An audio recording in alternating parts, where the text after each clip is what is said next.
El pájaro verde. Hubo, en época muy remota de esta en que vivimos, un poderoso rey, amado con extremo de sus vasallos y poseedor de un fertilísimo, dilatado y populoso reino allá en las regiones de Oriente. Tenía este rey inmensos tesoros y daba fiestas espléndidas. Asistían en su corte las más gentiles damas y los más discretos y valientes caballeros que entonces había en el mundo. Su ejército era numeroso y aguerrido. Sus naves recorrían como en triunfo el océano. Los parques y jardines, donde solía cazar y holgarse, eran maravillosos por su grandeza y frondosidad y por la copia de alimañas y de aves que en ellos se alimentaban y vivían. Pero ¿qué diremos de sus palacios y de lo que en sus palacios se encerraba, cuya magnificencia excede a toda ponderación? Allí muebles riquísimos, tronos de oro y de plata y vajillas de porcelana, que era entonces menos común que ahora, allí enanos, gigantes, bufones y otros monstruos para solaz y entretenimiento de su majestad. Allí cocineros y reposteros profundos y eminentes, que cuidaban de su alimento corporal, y allí no menos profundos y eminentes filósofos, poetas y jurisconsultos, que cuidaban de dar pasto a su espíritu, que concurrían a su consejo privado, que decidían las cuestiones más arduas de derecho, que aguzaban y ejercitaban el ingenio con charadas y logogrifos, y que cantaban las glorias de la dinastía en colosales epopeyas. Los vasallos de este rey le llamaban con razón el venturoso. Todo iba de bien en mejor durante su reinado. Su vida había sido un tejido de felicidades, cuya brillantez empañaba solamente con negra sombra de dolor la temprana muerte de la señora reina, persona muy cabal y hermosa, a quien su majestad había querido con todo su corazón. Imagínate, lector, lo que la lloraría, y más habiendo sido él, por el mismo acendrado cariño que la tenía, causa inocente de su muerte. Cuentan las historias de aquel país que ya llevaba el rey 7 años de matrimonio sin lograr sucesión, aunque vehementemente la deseaba, cuando ocurrieron unas guerras en país vecino. El rey partió con sus tropas, pero antes se despidió de la señora reina con mucho afecto. Esta, dándole un abrazo, le dijo al oído: no se lo digas a nadie para que no se rían si mis esperanzas no se logran, pero me parece que estoy encinta. La alegría del rey con esta nueva no tuvo límites, y como todo le sale bien al que está alegre, él triunfó de sus enemigos en la guerra. Mató por su propia mano a 3 o 4 reyes que le habían hecho no sabemos qué mala pasada, asoló ciudades, hizo cautivos y volvió cargado de botín y de gloria a la hermosa capital de su monarquía. Habían pasado en esto algunos meses, así es que, al atravesar el rey con gran pompa la ciudad, entre las aclamaciones y el aplauso de la multitud y el repiqueteo de las campanas, la reina estaba pariendo. Y parió con felicidad y facilidad, a pesar del ruido y agitación y aunque era primeriza. Qué gusto tan pasmoso no tendría su majestad cuando, al entrar en la real cámara, el comadrón mayor del reino le presentó a una hermosa princesa que acababa de nacer. El rey dio un beso a su hija, y se dirigió lleno de júbilo, de amor y de satisfacción al cuarto de la señora reina, que estaba en la cama tan colorada, tan fresca y tan bonita como una rosa de mayo. «Esposa mía», exclamó el rey, y la estrechó entre sus brazos. Pero el rey era tan robusto y era tan viva la efusión de su ternura, que sin más ni menos ahogó sin querer a la reina. Entonces fueron los gritos, la desesperación y el llamarse a sí propio animal, con otras elocuentes muestras de doloroso sentimiento. Mas no por esto resucitó la reina, la cual, aunque muerta, estaba divina. Una sonrisa de inefable deleite se diría que aún vagaba sobre sus labios. Por ellos, sin duda, había volado el alma envuelta en un suspiro de amor, y orgullosa de haber sabido inspirar cariño bastante para producir aquel abrazo. ¿Qué mujer verdaderamente enamorada no envidiará la suerte de esta reina? El rey probó el mucho cariño que le tenía, no solo en vida de ella, sino después de su muerte. Hizo voto de viudez y de castidad perpetuas, y supo cumplirle. Mandó componer a los poetas una corona fúnebre, que aún dicen que se tiene en aquel reino como la más preciosa joya de la literatura nacional. La corte estuvo 3 años de luto. Del mausoleo que se levantó a la reina solo fue posteriormente el de Caria un mezquino remedo. Pero como, según dice el refrán, no hay mal que dure 100 años, el rey, al cabo de un par de años, sacudió la melancolía, y se creyó tan venturoso o más venturoso que antes. La reina se le aparecía en sueños, y le decía que estaba gozando de Dios, y la princesita crecía y se desarrollaba que era un contento. Al cumplir la princesita los 15 años era, por su hermosura, entendimiento y buen trato, la admiración de cuantos la miraban y el asombro de cuantos la oían. El rey la hizo jurar heredera del trono, y trató luego de casarla. Más de 500 correos de gabinete, caballeros en sendas cebras de posta, salieron a la vez de la capital del reino con despachos para otras tantas cortes, invitando a todos los príncipes a que viniesen a pretender la mano de la princesa, la cual había de escoger entre ellos al que más le gustase. La fama de su portentosa hermosura había recorrido ya el mundo todo, de suerte que, apenas fueron llegando los correos a las diferentes cortes, no había príncipe, por ruin y para poco que fuese, que no se decidiera a ir a la capital del rey venturoso, a competir en justas, torneos y ejercicios de ingenio por la mano de la princesa. Cada cual pedía al rey su padre armas, caballos, su bendición y algún dinero, con lo cual, al frente de una brillante comitiva, se ponía en camino.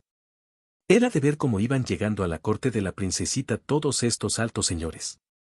Eran de ver los araos que había entonces en los palacios reales.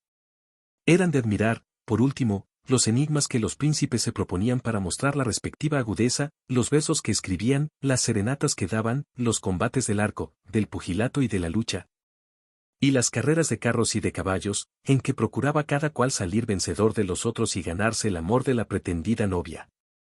Pero esta, que, a pesar de su modestia y discreción, estaba dotada, sin poderlo remediar, de una índole arisca, descontentadiza y desamorada, abrumaba a los príncipes con su desdén, y de ninguno de ellos se le importaba un ardite. Sus discreciones le parecían frialdades, simpleza sus enigmas, arrogancia sus rendimientos y vanidad o codicia de sus riquezas el amor que le mostraban. Apenas se dignaba mirar sus ejercicios caballerescos, ni oír sus serenatas, ni sonreír agradecida a sus versos de amor. Los magníficos regalos que cada cual le había traído de su tierra estaban arrinconados en un saquizamí del regio alcázar. La indiferencia de la princesa era glacial para todos los pretendientes. Solo uno, el hijo del can de Tartaria, había logrado salvarse de su indiferencia para incurrir en su odio. Este príncipe adolecía de una fealdad sublime. Sus ojos eran oblicuos, las mejillas y la barba salientes, crespo y enmarañado el pelo, rechoncho y pequeño el cuerpo, aunque de titánica pujanza, y el genio intranquilo, mofador y orgulloso. Ni las personas más inofensivas estaban libres de sus burlas, siendo principal blanco de ellas el ministro de Negocios Extranjeros del rey venturoso, cuya gravedad, en tono y cortas luces, así como lo detestablemente que hablaba el sánscrito, lengua diplomática de entonces, se prestaban algo al escarnio y a los chistes. Así andaban las cosas, y las fiestas de la corte eran más brillantes cada día. Los príncipes, sin embargo, se desesperaban de no ser queridos, el rey venturoso rabiaba al ver que su hija no acababa de decidirse, y ésta continuaba en no hacer caso de ninguno, salvo del príncipe tártaro, de quien con sus pullas y declarado aborrecimiento vengaba con usura al famoso ministro de su padre. Aconteció, pues, que la princesa, en una hermosa mañana de primavera, estaba en su tocador. La doncella favorita peinaba sus dorados, largos y suavísimos cabellos. Las puertas de un balcón, que daba al jardín, estaban abiertas para dejar entrar el vientecillo fresco y con él el aroma de las flores. Parecía la princesa melancólica y pensativa y no dirigía ni una sola palabra a su sierva. Esta tenía ya entre sus manos el cordón con que se disponía a enlazar la áurea crencha de su ama, cuando a deshora entró por el balcón un preciosísimo pájaro, cuyas plumas parecían de esmeralda, y cuya gracia en el vuelo dejó absortas a la señora y a su sirvienta. El pájaro, lanzándose rápidamente sobre esta última, le arrebató de las manos el cordón y volvió a salir volando de aquella estancia. Todo fue tan instantáneo, que la princesa apenas tuvo tiempo de ver al pájaro, pero su atrevimiento y su hermosura le causaron la más extraña impresión.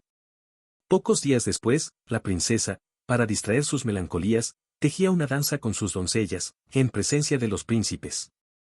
Estaban todos en los jardines y la miraban embelesados. De pronto sintió la princesa que se le desataba una liga, y, suspendiendo el baile, se dirigió con disimulo a un bosquecillo cercano para atársela de nuevo. Descubierta tenía ya su alteza la bien torneada pierna, había estirado ya la blanca media de seda y se preparaba a sujetarla con la liga que tenía en la mano, cuando oyó un ruido de alas. Y vio venir hacia ella el pájaro verde, que le arrebató la liga en el ebúrneo pico y desapareció al punto. La princesa dio un grito y cayó desmayada. Acudieron los pretendientes y su padre. Ella volvió en sí, y lo primero que dijo fue, que me busquen el pájaro verde, que me le traigan vivo, que no le maten, yo quiero poseer vivo el pájaro verde. Mas en balde le buscaron los príncipes. En balde, a pesar de lo mandado por la princesa de que no se pensase en matar el pájaro verde, se soltaron contra enebríes, sacres, gerifaltes y hasta águilas caudales, domesticadas y adiestradas en la cetrería. El pájaro verde no pareció ni vivo ni muerto.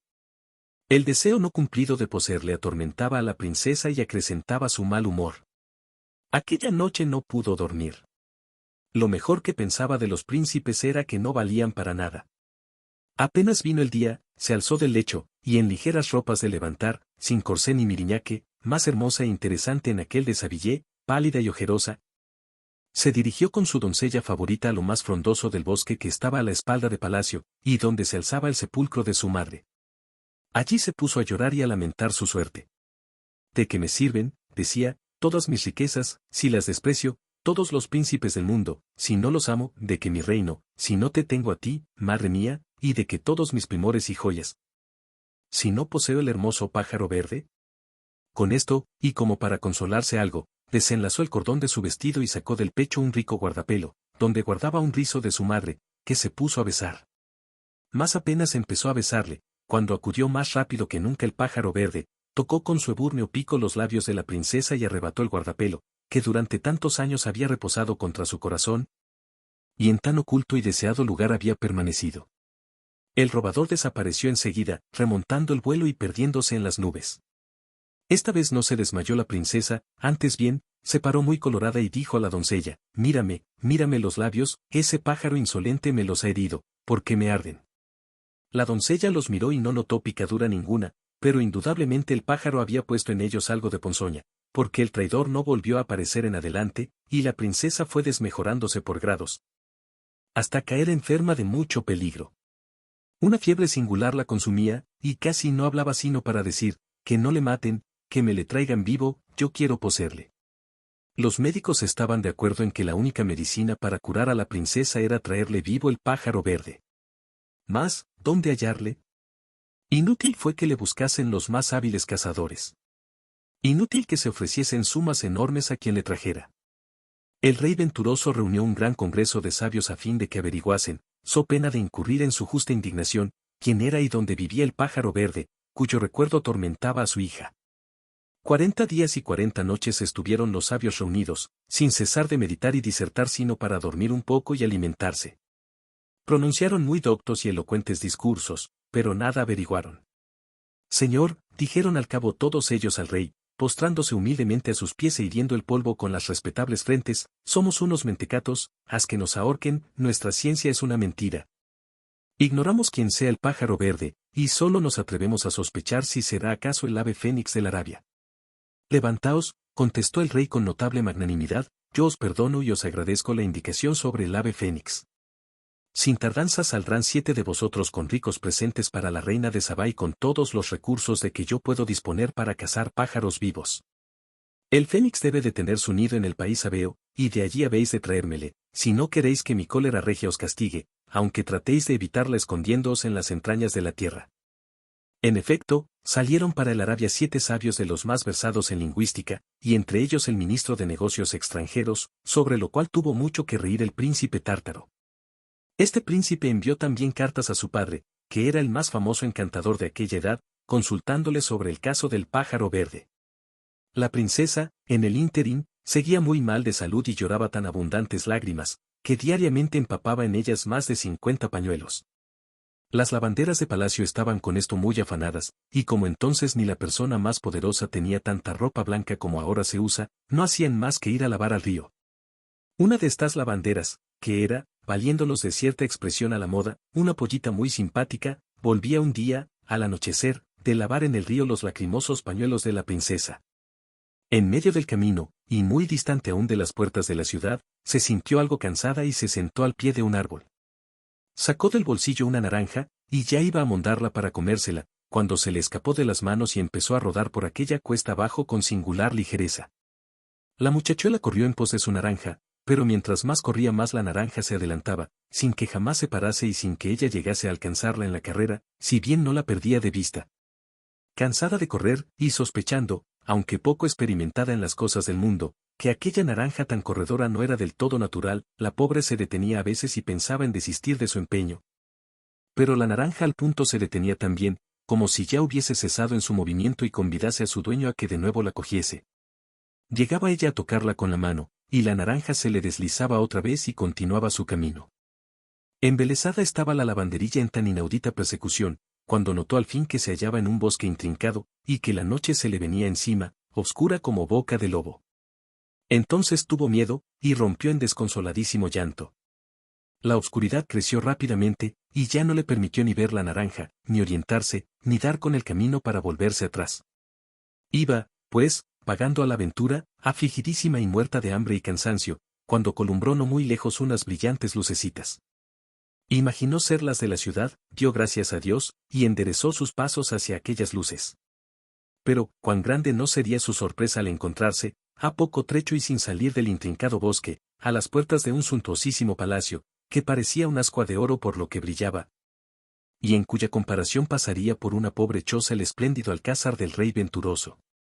No había guardia, ni portero, ni criados que impidiesen la entrada, y la chica, que no era corta y que además sentía el estímulo de la curiosidad y el deseo de albergarse y de comer algo, traspasó los umbrales.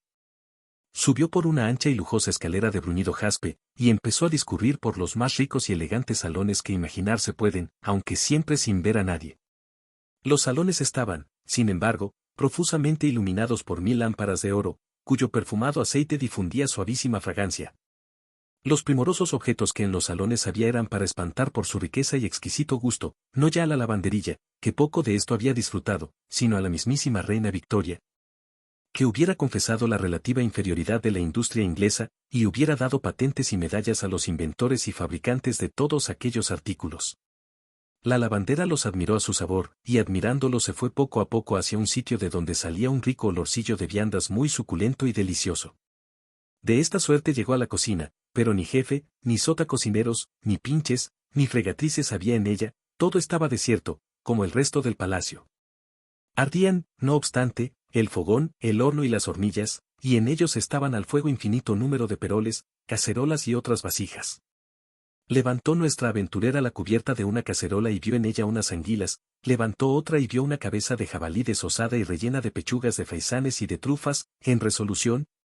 Vio los manjares más exquisitos que se presentan en las mesas de los reyes, emperadores y papas, y hasta vio algunos platos, al lado de los cuales los imperiales, papales y regios serían tan groseros como al lado de estos un potaje de judías o un gazpacho. Animada la chica con lo que veía y olía, se armó de un cuchillo y de un trinchante, y se lanzó con resolución sobre la cabeza de jabalí. Mas apenas hubo llegado a ella recibió en sus manos un golpe, dado al parecer por otra poderosa e invisible, y oyó una voz que le decía, tan de cerca que sintió la agitación del aire y el aliento caliente y vivo de las palabras, Tate, que es para mi señor el príncipe. Se dirigió entonces a unas truchas salmonadas, creyéndolas manjar menos principesco y que le dejarían comer, pero la mano invisible vino de nuevo a castigar su atrevimiento, y la voz misteriosa a repetirle, Tate, que es para mi señor el príncipe. Tentó, por último, mejor fortuna en tercero, cuarto y quinto plato, pero siempre le aconteció lo propio, así, tuvo con harta pena que resignarse a ayunar, y se salió despechada de la cocina. Volvió luego a recorrer los salones, donde reinaba siempre la misma misteriosa soledad y donde el más profundo silencio parecía tener su morada, y llegó a una alcoba lindísima, en la cual solo 2 o 3 luces, encerradas y amortecidas en vasos de alabastro, derramaban una claridad indecisa y voluptuosa, que estaba convidando al reposo y al sueño. Había en esta alcoba una cama tan cómoda y mullida, que nuestra lavandera, que estaba cansadísima, no pudo resistir a la tentación de tenderse en ella y descansar. Iba a poner en ejecución su propósito, y ya se había sentado y se disponía a tenderse, cuando en la parte misma de su cuerpo con que acababa de tocar la cama sintió una dolorosa picadura, como si con un alfiler de a ochavo la punzasen, y oyó de nuevo una voz que decía, Tate, que es para mi señor el príncipe. No hay que decir que la lavanderilla se asustó y afligió con esto, resignándose a no dormir, como a no comer se había resignado, y para distraer el hambre y el sueño se puso a registrar cuántos objetos había en la alcoba, llevando su curiosidad hasta levantar las colgaduras y los tapices. Detrás de uno de estos descubrió nuestra heroína una primorosa puertecilla secreta de sándalo con embutidos de nácar. La empujó suavemente, y, cediendo la puerta, se encontró en una escalera de caracol, de mármol blanco. Por ella bajó sin detenerse a uno como invernáculo, donde crecían las plantas y las flores más aromáticas y extrañas, y en cuyo centro había una taza inmensa, hecha, al parecer, de un solo, limpio y diáfano topacio. Se levantaba del medio de la taza un surtidor tan gigantesco como el que hay ahora en la Puerta del Sol, pero con la diferencia de que el agua del de la Puerta del Sol es natural y ordinaria, y la de este era agua de olor. Y tenía además en sí misma todos los colores del iris y luz propia, lo cual, como ya calculará el lector, le daba un aspecto sumamente agradable. Hasta el murmullo que hacía esta agua al caer tenía algo más musical y acordado que el que producen otras, y se diría que aquel surtidor cantaba alguna de las más enamoradas canciones de Mozart o de Bellini. Absorta estaba la lavandera mirando aquellas bellezas y gozando de aquella armonía, cuando oyó un grande estrépito y vio abrirse una ventana de cristales. La lavandera se escondió precipitadamente detrás de una masa de verdura, a fin de no ser vista y poder ver a las personas o seres que sin duda se acercaban. Estos eran 3 pájaros rarísimos y lindísimos, uno de ellos todo verde y brillante como una esmeralda. En él creyó ver la lavandera, con notable contento, al que era causa, según todo el mundo aseguraba, de la pertinaz dolencia de la princesa venturosa. Los otros 2 pájaros no eran, ni con mucho, tan bellos, pero tampoco carecían de mérito singular. Los 3 venían con muy ligero vuelo, y los 3 se abatieron sobre la taza de topacio y se zambulleron en ella. A poco rato vio la lavandera que del seno diáfano del agua salían 3 mancebos tan lindos, bien formados y blancos, que parecían estatuas peregrinas hechas por mano maestra, con mármol teñido de rosas. La chica, que en honor de la verdad se debe decir que jamás había visto hombres desnudos, y que de ver a su padre, a sus hermanos y a otros amigos, vestidos y mal vestidos, no podía deducir hasta dónde era capaz de elevarse la hermosura humana masculina, se figuró que miraba a 3 genios inmortales o a 3 ángeles del cielo. Así es que, sin ruborizarse, los siguió mirando con bastante complacencia, como objetos santos y nada pecaminosos. Pero los 3 salieron al punto del agua y pronto se vistieron de elegantes ropas. Uno de ellos, el más hermoso de los 3, llevaba sobre la cabeza una diadema de esmeraldas, y era acatado de los otros como señor soberano. Si desnuda le pareció a la lavanderilla un ángel o un genio por la hermosura, ya vestido la deslumbró con su majestad, y le pareció el emperador del mundo y el príncipe más adorable de la tierra. Aquellos señores se dirigieron enseguida al comedor y se sentaron en una espléndida mesa, donde había 3 cubiertos preparados. Una música sumisa e invisible les hizo salva al llegar y les regaló los oídos mientras comían. Criados, invisibles también, iban trayendo los platos y sirviendo admirablemente la mesa. Todo esto lo veía y notaba la lavanderilla, que, sin ser vista ni oída, había seguido a aquellos señores y estaba escondida en el comedor detrás de un cortinaje.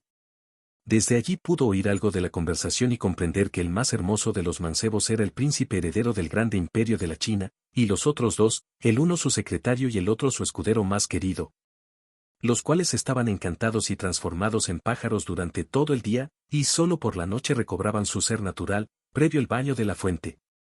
Notó asimismo la curiosa lavandera que el príncipe de las Esmeraldas apenas comía, aunque sus familiares le rogaban que comiese, y que se mostraba melancólico y arrobado, exhalando a veces de lo más hondo del hermosísimo pecho un ardiente suspiro.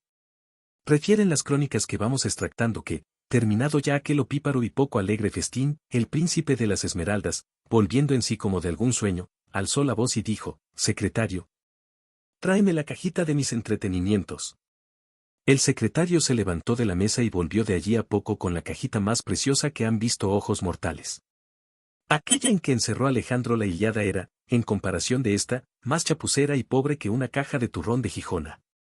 El príncipe tomó la cajita en sus manos, la abrió y estuvo largo rato contemplando con ojos amorosos lo que había en el fondo de ella. Metió luego la mano en la cajita y sacó un cordón. Le besó apasionadamente, derramó sobre él lágrimas de ternura y prorrumpió en estas palabras: «¡Ay, cordoncito de mi señora! ¿Quién la viera ahora?». Colocó de nuevo el cordón en la cajita, y sacó de ella una liga bordada y muy limpia. La besó, la acarició también y exclamó al besarla: «¡Ay, linda liga de mi señora! ¿Quién la viera ahora?». Sacó, por último, un precioso guardapelo, y si mucho había besado cordón y liga, más le besó y más le acarició aún, diciendo con acento tristísimo, que partía los corazones y hasta las peñas: «¡Ay, guardapelo de mi señora! ¿Quién la viera ahora?». A poco el príncipe y los 2 familiares se retiraron a sus alcobas, y la lavanderilla no se atrevió a seguirlos. Viéndose sola en el comedor, se acercó a la mesa, donde aún estaban casi intactos los ricos manjares, los confites, las frutas y los generosos y chispeantes vinos. Pero el recuerdo de la voz misteriosa y de la mano invisible la detenían y la obligaban a contentarse con mirar y oler. Para gozar de este incompleto deleite, se acercó tanto a los manjares, que vino a ponerse entre la mesa y la silla del príncipe. Entonces sintió, no ya una, sino 2 manos invisibles que le caían sobre los hombros oprimiéndola. la voz misteriosa le dijo, siéntate y come. En efecto, se halló sentada en la misma silla del príncipe, y, ya autorizada por la voz, se puso a comer con un apetito extraordinario, que la novedad y lo exquisito de la comida hacían mayor aún. Y comiendo se quedó profundamente dormida. Cuando despertó era muy de día. Abrió los ojos, y se encontró en medio del campo, tendida al pie del árbol donde había querido comerse la naranja. Allí estaba la ropa que había traído del río, y hasta la naranja corredora estaba allí también. ¿Si habrá sido todo un sueño? Dijo para sí la lavanderilla. Quisiera volver al palacio del príncipe de la China para cerciorarme de que aquellas magnificencias son reales y no soñadas. Diciendo esto, tiró al suelo la naranja para ver si le mostraba nuevamente el camino, pero la naranja rodaba un poco y luego se detenía en cualquier hoyo o tropiezo, o cuando el impulso con que se movía dejaba de ser eficaz. En suma, la naranja hacía lo que hacen de ordinario, en idénticas circunstancias, todas las naranjas naturales. Su conducta no tenía nada de extraño ni de maravilloso. Despechada entonces la muchacha, partió la naranja y vio que por dentro era como las demás. Se la comió, y le supo lo mismo que cuantas naranjas había comido antes. Ya apenas dudó de que había soñado. Ningún objeto tengo, añadió, con que convencerme a mí propia de la realidad de lo que he visto, más iré a ver a la princesa y se lo contaré todo, por lo que pueda importarle. Mientras acontecían, en sueño o en realidad, los poco ordinarios sucesos que quedan referidos, la princesa venturosa, fatigada de tanto llorar, estaba durmiendo tranquilamente, y aunque eran ya las 8 de la mañana, hora en que todo el mundo solía estar levantado y aún almorzado en aquella época, la princesita, sin dar acuerdo de su persona, seguía en la cama. Muy interesante juzgó, sin duda, su doncella favorita las nuevas que le traía, cuando se atrevió a despertarla. Entró en su alcoba, abrió la ventana y exclamó con alborozo, «Señora, señora, despertad y alegraos, que ya hay quien os traiga nuevas del pájaro verde». La princesa se despertó, se restregó los ojos, se incorporó y dijo, ¿han vuelto los 7 sabios que fueron al país sabeo? Nada de eso, contestó la doncella, quien trae las nuevas es una de las lavanderillas que lavan los lacrimosos pañuelos de vuestra alteza. Pues hazla entrar al momento. Entró la lavanderilla, que estaba ya detrás de una puerta aguardando este permiso, y empezó a referir con gran puntualidad y despejo cuanto le había pasado. Al oír la aparición del pájaro verde, la princesa se llenó de júbilo, y al escuchar su salida del agua convertido en hermoso príncipe, se puso encendida como la grana. Una celestial y amorosa sonrisa vagó sobre sus labios y sus ojos se cerraron blandamente como para reconcentrarse ella en sí misma y ver al príncipe con los ojos del alma. Por último, al saber la mucha estima, veneración y afecto que el príncipe le tenía, y el amor y cuidado con que guardaba las 3 prendas robadas en la preciosa cajita de sus entretenimientos, la princesita, a pesar de su modestia, no pudo contenerse, abrazó y besó a la lavanderilla y a la doncella e hizo otros extremos no menos disculpables, inocentes y delicados. Ahora sí, decía, que puedo llamarme propiamente la princesa venturosa. Este capricho de poseer el pájaro verde no era capricho, era amor. Era y es un amor que, por oculto y no acostumbrado camino, ha penetrado en mi corazón. No he visto al príncipe, y creo que es hermoso. No le he hablado, y presumo que es discreto. No sé de los sucesos de su vida, sino que está encantado y que me tiene encantada, y doy por cierto que es valiente, generoso y leal.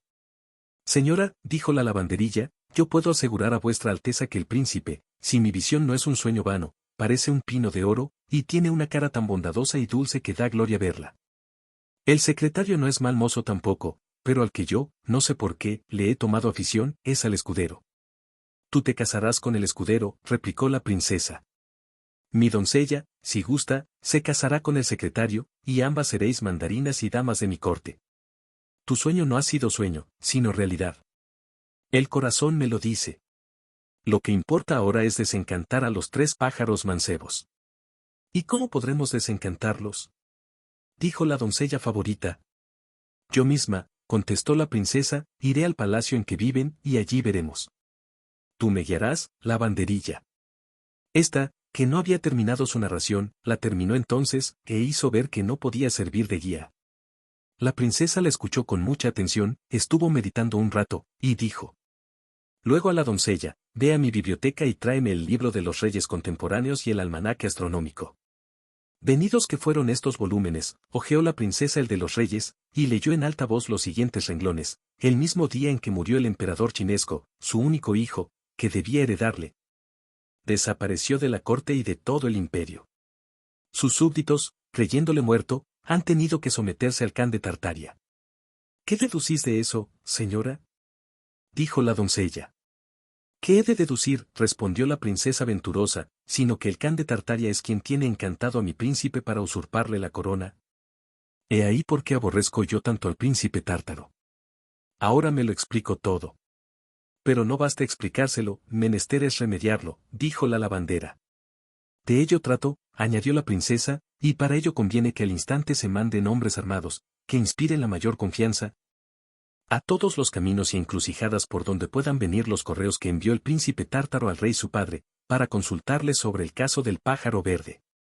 Las cartas que trajeren les serán arrebatadas y se me entregarán. Si los mensajeros se resisten, serán muertos; si ceden, serán aprisionados e incomunicados, a fin de que nadie sepa lo que acontece. Ni el rey ni padre ha de saberlo. Todo lo dispondremos entre las tres con el mayor sigilo. Aquí tenéis dinero bastante para comprar el silencio, la fidelidad y la energía de los hombres que han de ejecutar mi proyecto. Y, efectivamente, la princesa, que ya se había levantado y estaba de bata y en babuchas, sacó de un escaparate 2 grandes bolsas llenas de oro y se las dio a sus confidentas. Estas partieron sin tardanza a poner en ejecución lo convenido, y la princesa venturosa se quedó estudiando profundamente el almanaque astronómico. 5 días habían pasado desde el momento en que tuvo lugar la escena anterior. La princesa no había llorado en todo ese tiempo, causando no poco asombro y placer al rey su padre. La princesa había estado hasta jovial y bromista, dando leves esperanzas a los príncipes pretendientes de que al fin se decidiría por uno de ellos, porque los pretendientes se las prometen siempre felices. Nadie había sospechado la causa de tan repentina mudanza y de tan inesperado alivio en la princesa. Solo el príncipe tártaro, que era diabólicamente sagaz, recelaba, aunque de una manera muy vaga, que la princesa había recibido alguna noticia del pájaro verde.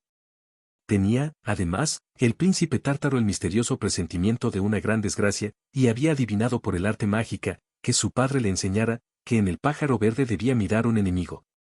Calculando, además, como sabedor del camino y del tiempo que en él debe emplearse, que aquel día debían llegar los mensajeros que envió a su padre, y ansioso de saber lo que respondía éste a la consulta que le hizo, montó a caballo al amanecer, y con 40 de los suyos, todos bien armados, salió en busca de los mensajeros referidos. Mas aunque el príncipe tártaro salió con gran secreto, la princesa venturosa, que tenía espías, y estaba, como vulgarmente se dice, con la barba sobre el hombro, supo al instante su partida y llamó a consejo a la lavanderilla y a la doncella. Luego que las tuvo presentes, les dijo muy angustiada: mi situación es terrible. 3 veces he ido inútilmente a tirar la naranja debajo del árbol desde donde la tiró la lavanderilla, pero la naranja no ha querido guiarme al alcázar de mi amante. Ni le he visto ni he podido averiguar el modo de desencantarle. Solo he averiguado, por el almanaque astronómico, que la noche en que la lavanderilla le vio era el equinoccio de primavera. ¿Acaso no sea posible volver a verle hasta el próximo equinoccio de la misma estación, y ya para entonces el príncipe tártaro me le habrá muerto? El príncipe le matará en cuanto reciba la carta de su padre, y ya ha salido a buscarla con 40 de los suyos. No os aflijáis, hermosa princesa, dijo la doncella favorita, 3 partidas de 100 hombres están esperando a los mensajeros en diferentes puntos para arrebatarles la carta y traérosla. Los 300 sombriosos, llevan armas de finísimo tempel y no se dejarán vencer por el príncipe tártaro, a pesar de sus artes mágicas. Sin embargo, yo soy de opinión, añadió la lavandera, de que se envíen más hombres contra el príncipe tártaro. Aunque éste, a la verdad, solo lleva 40 consigo, todos ellos, según se dice, tienen corazas y flechas encantadas, que a cada uno le hacen valer por 10. El prudente consejo de la lavandera fue adoptado enseguida. La princesa hizo venir secretamente a su estancia al más bizarro y entendido general de su padre. Le contó todo lo que pasaba, le confió sus penas y le pidió su apoyo. Este se le otorgó, y reuniendo apresuradamente un numeroso escuadrón de soldados, salió de la capital decidido a morir en la demanda o traer a la princesa la carta del Kan de Tartaria y al hijo del Kan, vivo o muerto. Después de la partida del general, la princesa juzgó conveniente informar al rey venturoso de cuanto había acontecido. El rey se puso fuera de sí. Dijo que toda la historia del pájaro verde era un sueño ridículo de su hija y la lavandera, y se lamentó de que fundada su hija en un sueño enviase a tantos asesinos contra un príncipe ilustre. faltando a las leyes de la hospitalidad, al derecho de gentes y a todos los preceptos morales. ¡Ay, hija! Exclamaba, tú has echado un sangriento borrón sobre mi claro nombre, si esto no se remedia. La princesa se acongojó también y se arrepintió de lo que había hecho. A pesar de su vehemente amor al príncipe de la China, prefería ya dejarle eternamente encantado a que por su amor se derramase una sola gota de sangre. Así es que se enviaron despachos al general para que no empeñase una batalla, pero todo fue inútil. El general había ido tan veloz, que no hubo medio de alcanzarle. Entonces aún no había telégrafos, y los despachos no pudieron entregarse. Cuando llegaron los correos donde estaba el general, vieron venir huyendo a todos los soldados del rey, y los imitaron. Los 40 de la escolta tártara, que eran otros tantos genios, corrían en su persecución transformados en espantosos vestiglos, que arrojaban fuego por la boca. Solo el general, cuya bizarría, serenidad y destreza en las armas rayaba en lo sobrehumano, permaneció impávido en medio de aquel terror harto disculpable. El general se fue hacia el príncipe, único enemigo no fantástico con quien podía vérselas, y empezó a reñir con él la más brava y descomunal pelea. Pero las armas del príncipe tártaro estaban encantadas, y el general no podía herirle. Conociendo entonces que era imposible acabar con él si no recurría a una estratagema, se apartó un buen trecho de su contrario, se desató rápidamente una larga y fuerte faja de seda que le ceñía el talle, hizo con ella, sin ser notado, un lazo escurridizo, y revolviendo sobre el príncipe con inaudita velocidad, le echó al cuello el lazo y siguió con su caballo a todo correr, haciendo caer al príncipe y arrastrándole en la carrera. De esta suerte ahogó el general al príncipe tártaro. No bien murió, los genios desaparecieron, y los soldados del rey venturoso se rehicieron y reunieron a su jefe. Este esperó con ellos a los enviados que traían la carta del Kan de Tartaria, y que no se hicieron esperar mucho tiempo. Al anochecer de aquel mismo día volvió a entrar el general en el palacio del rey venturoso con la carta del Kan de Tartaria entre las manos. Haciendo un gentil y respetuoso saludo, se la entregó a la princesa.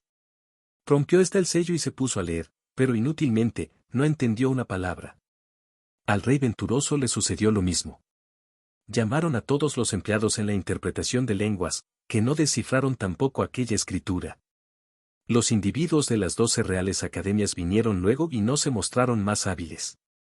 Los 7 sabios, tan profundos en lingüística, que acababan de llegar sin el ave fénix, y que por ende estaban condenados a morir, acudieron también, mas, aunque se les prometió el perdón si leían aquella carta, no acertaron a leerla, ni pudieron decir en qué lengua estaba escrita.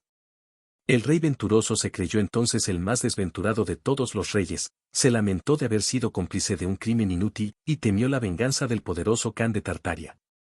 Aquella noche no pudo pegar los ojos hasta muy tarde. Su dolor fue, con todo, mucho más desesperado cuando al despertarse al otro día muy de mañana supo que la princesa había desaparecido, dejándole escritas las siguientes palabras: Padre, ni me busques, ni pretendas averiguar a dónde voy, si no quieres verme muerta.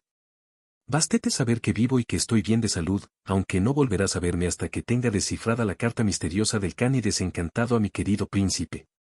Adiós. La princesa venturosa había ido con sus 2 amigas, a pie y en romería, a visitar a un santo ermitaño que vivía en las soledades y asperezas de unas montañas altísimas que a corta distancia de la capital se parecían. Aunque la princesa y sus amigas hubiesen querido ir caballeras hasta la ermita, no hubiera sido posible. El camino era más propio de cabras que de camellos, elefantes, caballos, mulos y asnos, que, con perdón sea dicho, eran los cuadrúpedos en que se solía cabalgar en aquel reino. Por esto y por devoción fue la princesa a pie y sin otra comitiva que sus 2 confidentas. El ermitaño que iban a visitar era un varón muy penitente y estaba en olor de santidad. El vulgo pretendía también que el ermitaño era inmortal y no dejaba de tener razonables fundamentos para esta pretensión. En toda la comarca no había memoria de cuando fue el ermitaño a establecerse en lo recóndito de aquella sierra, en la cual raras veces se dejaba ver de ojos humanos. La princesa y sus amigas, atraídas por la fama de su virtud y de su ciencia, anduvieron buscándole 7 días por aquellos vericuetos y andurriales. Durante el día caminaban en su busca entre breñas y malezas. Por la noche se guarecían en las concavidades de los peñascos. Nadie había que las guiase, así por lo fragoso del sitio, ni de los cabredizos frecuentado, como por el temor que inspiraba la maldición del ermitaño. Pronto echarla a quien invadía su dominio temporal o a quien le perturbaba en sus oraciones. Ya se entiende que este ermitaño, tan maldiciente, era pagano. A pesar de la natural bondad de su alma, su religión sombría y terrible le obligaba a maldecir y a lanzar anatemas. Pero las tres amigas, imaginando, como por inspiración, que solo el ermitaño podía descifrarles la carta, se decidieron a arrostrar sus maldiciones y le buscaron, según queda dicho, por espacio de 7 días. En la noche del séptimo iban ya las tres peregrinas a guarecerse en una caverna para reposar, cuando descubrieron al ermitaño mismo orando en el fondo.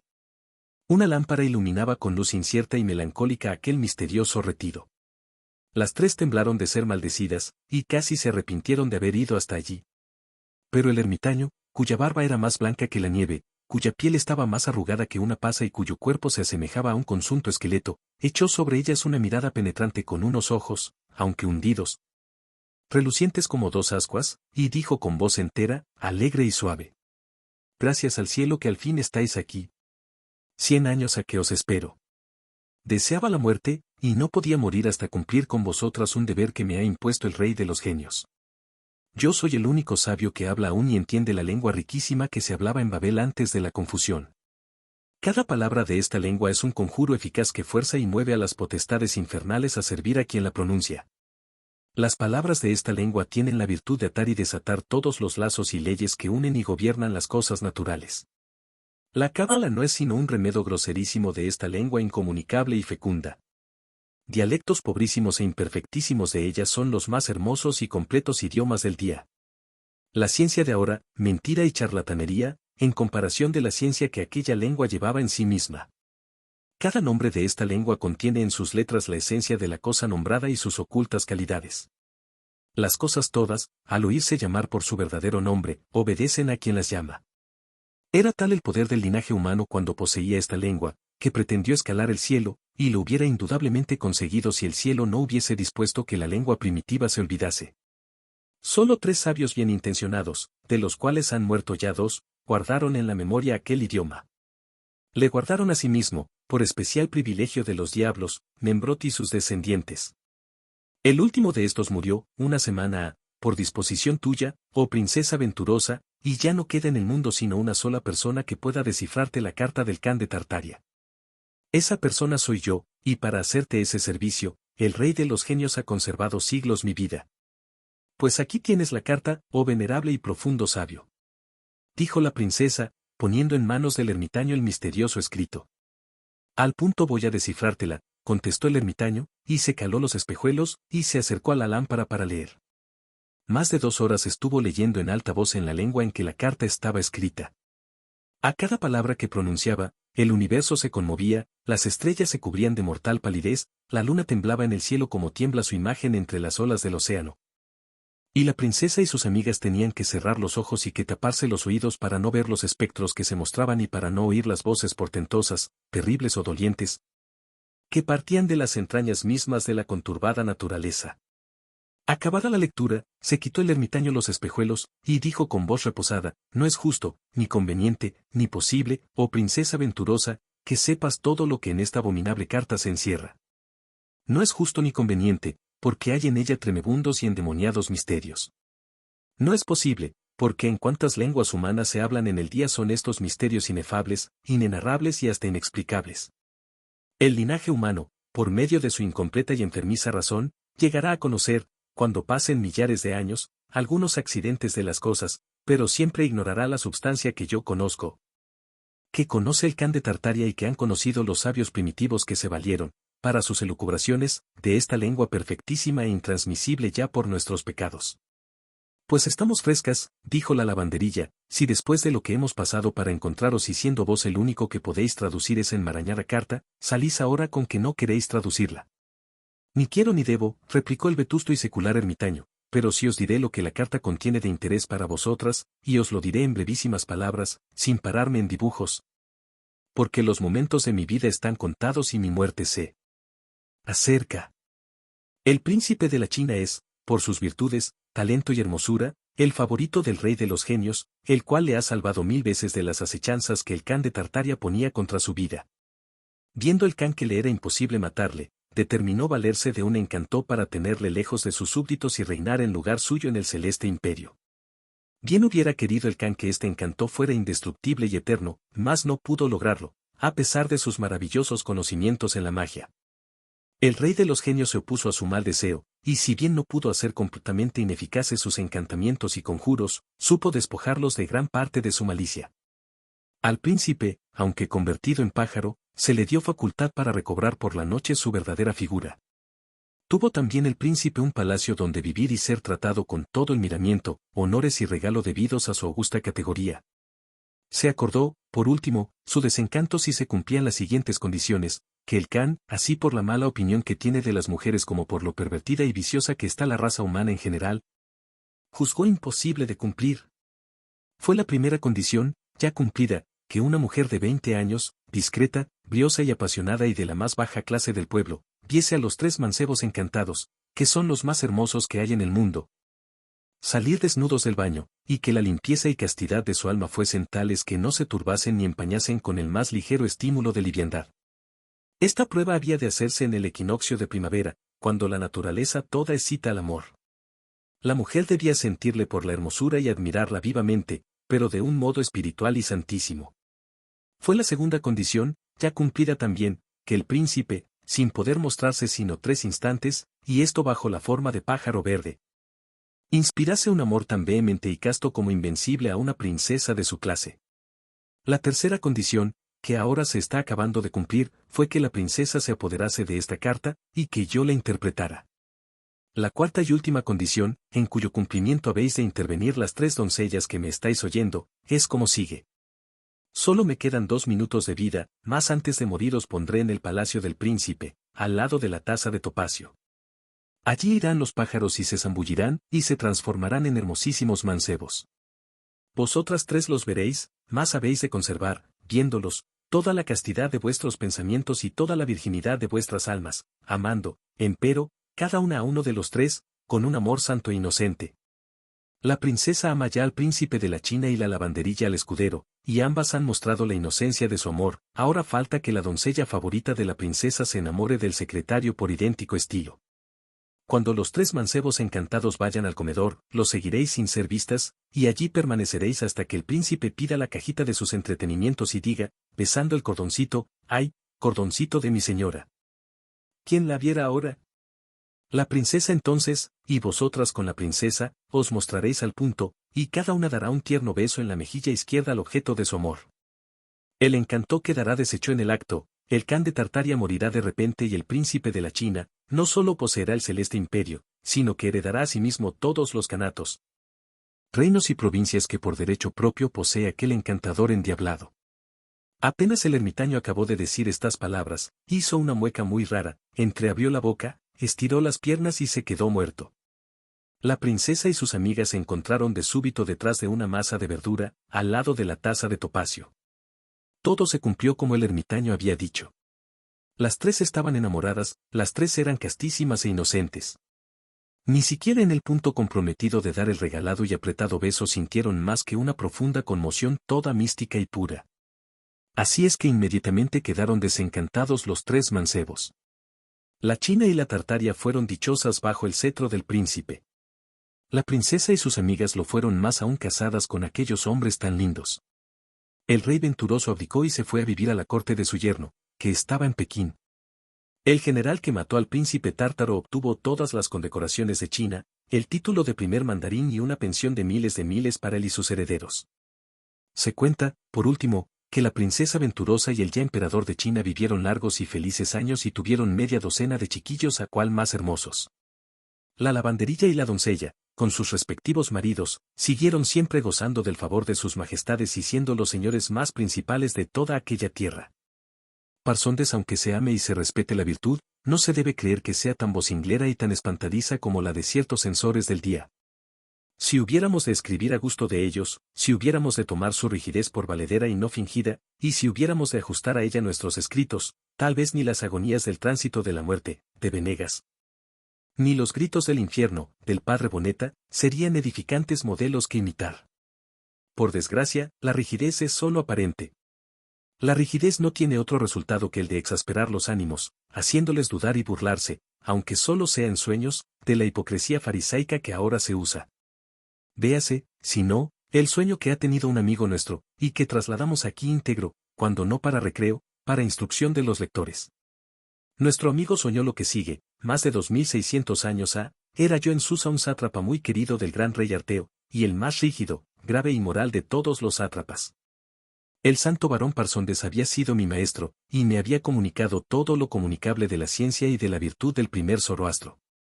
7 años hacía ya que Parsondes, después de iluminar el mundo con su doctrina, y de formar varios discípulos dignos de él, había desaparecido, sin que le volviese a ver nadie, ni vivo ni muerto. Los buenos creyentes daban, pues, por seguro que Parsondes había subido a la región de la luz increada, cerca de Ahura Mazda, donde brillaba casi tanto como los Amchaspandes y los Ises, y donde eclipsaba a su propio Feruer con beatíficos resplandores. Allí militaba aún en el ejército de los espíritus luminosos contra el príncipe de las tinieblas, Arímanes, cuya soberbia había humillado en esta vida terrenal, y cuyo imperio contribuía poderosamente a destruir en la otra vida, procurando que se realizase la santa esperanza del triunfo definitivo del bien sobre el mal. Los sectarios de la religión de Ahura Mazda creían, pues, a puño cerrado que Parsondes debía contarse en el número de los 20 o 30 grandes profetas, precursores y continuadores de Zoroastro hasta la consumación de los siglos. Aunque en Susa y en todo el imperio de los Medos, con los reinos tributarios, había hombres de otras varias religiones y creencias, todos respetaban y casi divinizaban igualmente a Parsondes, si bien por diversos estilos. Unos decían que había encontrado la flecha de Avaris y se había ido por el aire, montado en ella, y otros, que se había elevado al empirio en el trono flotante de Salomón o en un carro de fuego, otros, que el dragón Musaros, que en la antigüedad más remota civilizó a los asirios, y que tenía cuerpo de pez, cabeza de hombre y piernas de mujer, se le había llevado consigo a su palacio submarino, en el fondo del Golfo Pérsico. En resolución, aunque por distinta manera, todos convenían en que Parsondes, el virtuoso y el sabio, estaba viviendo con los dioses. En las plazas públicas de Susa se veneraba su imagen, coronada la cabeza de una mitra con 15 cuernos, en razón de las 15 virtudes capitales que resplandecieron en él, y vestido el cuerpo de un ropaje talar lleno de otros símbolos más extraños aún en nuestros días, aunque entonces no lo fuesen. Entretanto, las malas costumbres, el lujo, la disipación, los galanteos y las fiestas dispendiosas iban en aumento desde la muerte o desaparición de Parsondes, el cual, mientras vivió entre nosotros, no hizo más que condenar aquellos abusos. El rey de Babilonia, Nanar, tributario de mi augusto amo Arteo, rey de Media, había roto todo freno y corría desbocado por el camino de los deleites. Nosotros acusábamos a Nanar, como Parsondes le había acusado antes, pero nuestra voz, menos autorizada que la suya, no tocaba el corazón de Arteo, ni le decidía a destronar a Nanar y a poner otro rey más morigerado en Babilonia. Nanar era más descreído y libertino que Sardanápalo, y en Babilonia no se adoraba ya a otro dios que al interés y a Milita, o, como si dijéramos, a Venus. En vano mis camaradas y yo predicábamos contra la corrupción. El vulgo y la nobleza se nos reían en las narices. Nosotros nos vengábamos con hablar de la santa vida de Parsondes y con ponerla en contraposición de la vida que ellos llevaban. Así iban las cosas, cuando una mañanita Arteo me hizo llamar muy temprano a su presencia. Hay esperanzas, me dijo, de que Parsondes viva aún, pero si ha muerto, es menester vengarle y castigar a su matador, que no puede ser otro que el rey Nanar. Tu sabiduría, señor, le contesté, es como la luz, que lo penetra y descubre todo. Vences al cocodrilo en prudencia y al lince en perspicacia, pero ¿cómo has sabido que Parsondes puede vivir aún, y que, si ha muerto, Nanar ha sido su asesino? ¿No han asegurado los magos que Parsondes está en el cielo? ¿No han descubierto los astrólogos en la bóveda azul una estrella antes nunca vista, y no han reconocido en esa estrella el alma de Parsondes? Así es la verdad, replicó el rey, pero yo he llegado a averiguar, por revelación de algunos caballeros babilonios descontentos de Nanar, que éste, furioso de lo que Parsondes clamaba contra él, envió 7 años emisarios por todas partes para que ocultamente le prendiesen y llevasen a su alcázar, y allí debe de estar Parsondes, o muerto o padeciendo tormentos horribles. Ah, señor, exclamé yo al punto, postrándome a los pies del rey. Justo es vengar una maldad tan espantosa. Permite que yo sea el instrumento de tu venganza, y que salve a mi querido maestro del cautiverio en que, si no ha muerto, se halla. El rey me dijo que con ese fin me había llamado, y que al instante me preparase a partir con el acompañamiento debido, y órdenes terminantes suyas para que Nanar me respondiese con su vida de la del santo varón, o le pusiese en libertad. Aquel mismo día, que era uno de los más calurosos del estío, salí de Susa en un magnífico carro tirado por 4 caballos árabes. Un hábil cochero iba dirigiéndole, y 2 esclavos etíopes me acompañaban también en el carro, haciendo aire el uno con un abanico de plumas de avestruz, y sosteniendo el otro, sobre rico varal de marfil, prolijamente labrado, el ancho parasol de seda. 400 jinetes, todos con aljabas, arcos y flechas, vestidos de malla y cubierta la cabeza con sendos capacetes de bronce, nielado de refulgentes colores, me seguían y me daban mayor autoridad y decoro. 6 batidores, montados en rayadas y velocísimas hebras, iban delante de mí, a fin de anunciarme en las diversas poblaciones. Las vituallas y refrescos que traíamos para suplir las faltas del camino venían sobre los lomos de 20 poderosos elefantes. Por no pecar de prolijo, no refiero aquí menudamente los sucesos de mi viaje. Baste saber que el 10º día descubrimos a lo lejos los muros ingentes de Babilonia, obra de Nabucodonosor y de Nitocris. Tenían 30 varas de espesor, circundaban la ciudad, formando una zona de 22 leguas de bojeo, y se elevaban, por la parte más baja, 120 varas sobre la tierra. Tanto como los campanarios de las catedrales de ahora. Un copete de verdura coronaba los muros. Eran los jardines pensiles. Sobre los muros y sobre los jardines descollaban algunos edificios, como los palacios reales, el templo de Belo y la famosa torre de Nemrod, que constaba de 8 pisos, de más de 200 varas de alto el primero. Desde la cima de esta torre, que parecía tocar la bóveda celeste, presumían tratar los sabios antiguos con los dioses, secretas inteligencias o genios que mueven los astros. Aunque tan distantes aún, y de un modo confuso, creíamos ya percibir las colosales figuras esculpidas y pintadas en las paredes exteriores de palacios y templos. Aquellos toros con cabeza de hombre y aquellos hombres con cabeza de león, aquellos próceres y aquellos guerreros, ceñidos los riñones de talabartes, de que se enamoraron Oala y Oliva. El sol reflejaba desde oriente sobre los gigantescos edificios y sobre las 100 puertas enormes de la ciudad, que eran de bronce dorado. El resplandor que despedían deslumbraba los ojos. El Eufrates y el Tigris, serpenteando y heridos también por los rayos del sol que rielaba en sus ondas, se asemejaban a 2 cintas de oro en fusión que formaban un lazo. Los batidores se habían adelantado a anunciar mi llegada. De repente vimos levantarse en la extensa y fértil llanura, entre las huertas, jardines y verdes sotos, por donde estaba abierto el camino, una nubecilla blanca que se iba agrandando. Luego vimos una mancha oscura que se movía hacia nosotros. Poco después llegó a todo correr uno de mis batidores a decirme que Nanar se acercaba a recibirme con numerosa comitiva. En esto la mancha oscura se había agrandado en extremo, y empezamos a oír distintamente el son de los instrumentos músicos, el relinchar de los caballos y el resonar de las armas. Notamos, por último, el resplandor del oro y de la plata, el lujo de las vestiduras y la magnificencia de los que a recibirnos venían. Hice entonces que el cochero aguijase los caballos, y pronto estuve cerca del rey Nanar, que venía en un soberbio palanquín de bambú, sándalo y nácar, sostenido por 12 gallardos mancebos. El rey bajó del palanquín y yo del carro, y nos saludamos y abrazamos con mutua cordialidad. La túnica del rey era de tisú de oro, bordada de seda de 1000 colores. En el bordado se representaban todas las flores del campo, y todos los pájaros del aire, y todas las estrellas del éter. Llevaba el rey una tiara no menos estupenda, ajorcas y brazaletes, y por zarcillos 2 redondas perlas, del tamaño cada una de un huevo de perdiz. Su cabellera le caía en bucles perfumados sobre la espalda, y la barba formaba menudísimos rizos, artística y simétricamente ordenados. Su vestido y su persona despedían delicada fragancia. A pesar de mi severidad, no pude menos de admirarme de la finura del rey Nanar, y confesé allá en mis adentros que era la persona más comilfaut que había yo tratado en mi vida. El rey me alojó en su alcázar, me dio fiestas espléndidas y me distrajo de tal suerte, que casi me hizo olvidar el objeto de mi misión.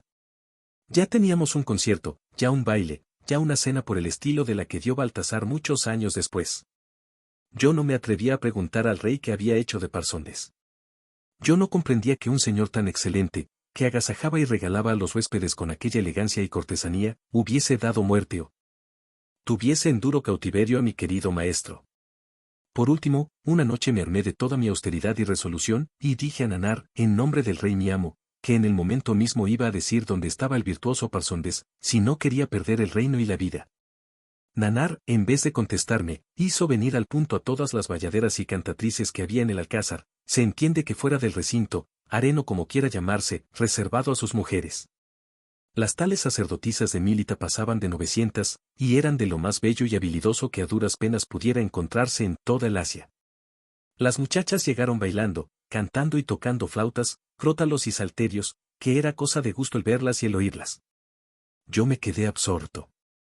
Nanar me dijo, y aquí fue mayor mi estupefacción, ahí tienes al santo Parsondes, en medio de esas mujeres.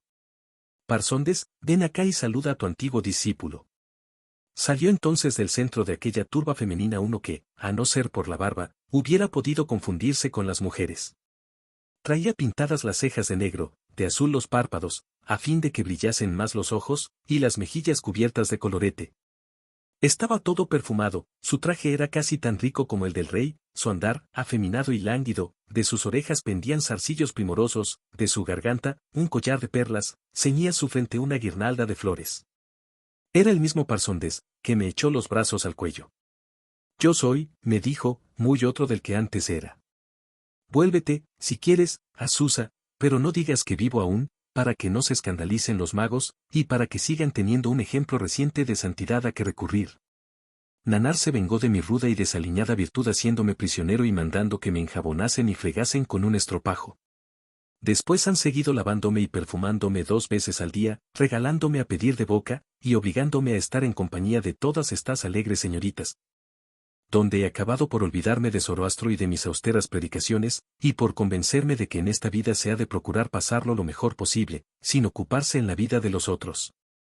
Cuidados ajenos matan al asno, y nadie lo es más que quien se mezcla en censurar los vicios de los otros, cuando solo le ha faltado la ocasión para caer en ellos, o cuando, si en ellos no ha caído, se lo debe a su ignorancia, mal gusto y rustiqueza. Las manos me puse en los oídos para no oír semejantes blasfemias en boca de aquel sabio admirable. Desesperado y rabioso estaba yo de verle convertido en bon vivant, con sus puntas y collar de bribón desvergonzado, más para evitar habladurías escandalosas. Determiné aconsejar al colegio de los magos que siguiese sosteniendo que Parsondes había subido al Empirio, y que siguiese venerando su imagen, sin descubrir nunca, antes negando rotundamente, que Parsondes vivía con las bailarinas de Babilonia, en el alcázar de Nanar. En esto desperté de mi sueño y me volví a encontrar en mi pobre casita de esta corte. Creo, añadía nuestro amigo al terminar su cuento, que con menos riqueza y a menos costa pueden los Nanares del día seducir a los Parsondes que sayeren su inmoralidad y sus vicios, movidos, no de la caridad, sino de la envidia. Los que no estén seguros de la propia virtud y entereza de ánimo han de ser, pues, más indulgentes con los Nanares. Desdichado aquel que hace alarde de virtud sin tenerla probadísima. Dichoso aquel que la practica y calla.